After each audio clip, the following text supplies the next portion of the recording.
there would be interregnum of Japanese occupation and World War II, some 3 years, 3 or 4 years.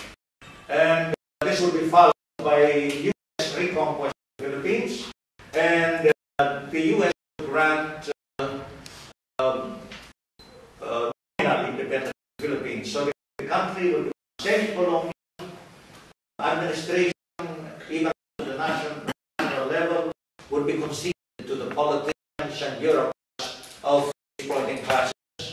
And the country would remain semi-feudal.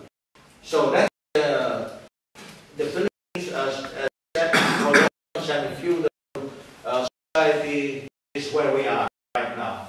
The class structure would involve fraction of 1%, consisting of compradors and landlords. That's the layer, social layer, to which I came from, and which you might say I betrayed, but it's becoming revolutionary. And then this mass of people would still be peasants, 75%, easily 65% poor peasants. The rest would be middle and rich peasants. The working class would be around 25, would be around say 75, would be around 50%. And the petty bourgeois, urban bourgeois, consisting of the intelligentsia, the small and middle traders and entrepreneurs, would be around 6 to 8%. No?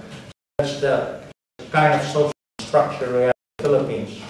The Philippines is all, the Filipino people are always proud of having been the first nation in Asia to win a revolution against Western colonialism.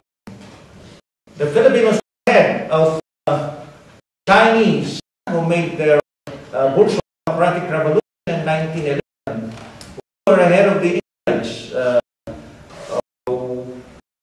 who got their independence granted only in 1947. So we were ahead of Indonesia. They were able to free themselves from Dutch colonialism only in 1945. No? So the Filipinos are proud of being revolutionary pioneers in the whole of Asia. When I was in university, I brought with me some values. Values came from my family and from public schooling. You know, from all the tradition, I always heard, you know, the family was proud that at every major juncture in Philippine history, family would be on the patriotic side. No? So my grandfather and grand-uncles would be brought to Fort Santiago after the outbreak of the Philippine Revolution in 1996.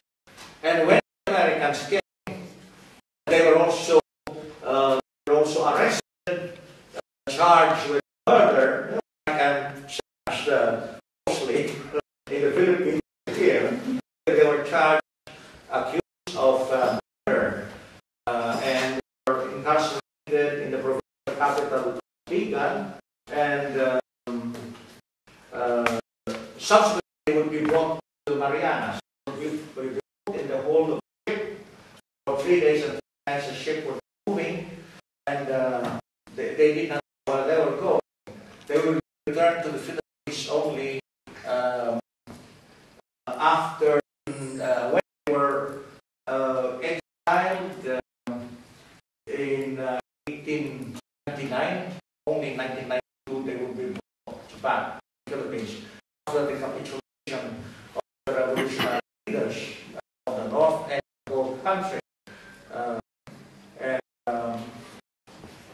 So I come from that patriotic tradition. At the same time, I come from a tradition which I'm ashamed of.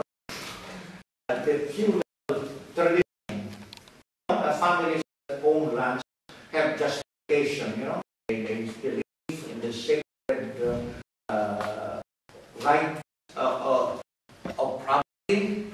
They are stewards of the land and stewards of their masters, of the peasants, and invoke the name of God, not to justify property in excess of what they actually can work on and need. You know?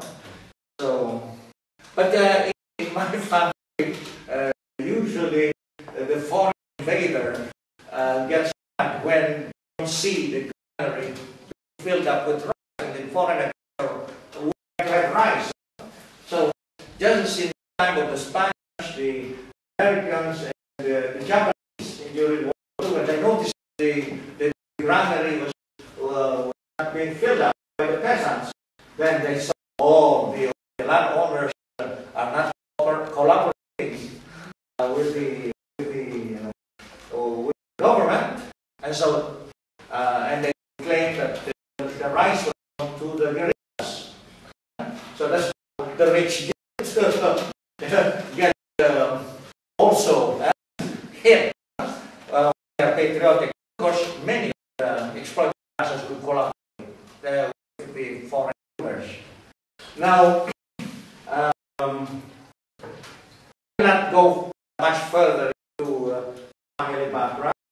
I will refer to my public school. You know, my parents stay keeping the last children home. My hometown, we were put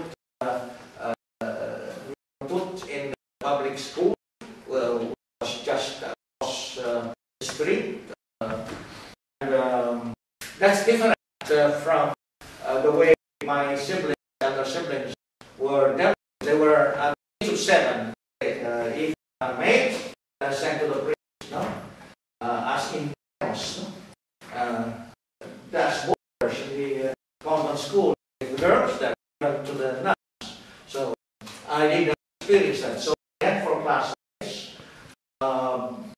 Children of tenants and children of the local middle class. And I had a very big teacher in grade 4. I used to be young ox from grade 1 to grade 3 because during the Japanese occupation, my parents didn't teach me the alphabet, no? And I was forced to school, and I was really forced. No? But then, when I was in grade 4, my teacher got me interested in Philippine history. He was patriotic. He was speaking well of the revolutionary heroes as examples. And then my father, I started to top my class, to be at the top of my class in academic. My father said, "Oh, you will be the standard bearer of the family. You will someday become president." No, so he had high hopes for me to be the president. And having that hope is not a vain for the family, because family, the extended family, had a number of governors, senators, members of cabinet.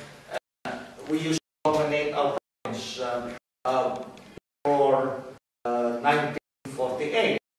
So that was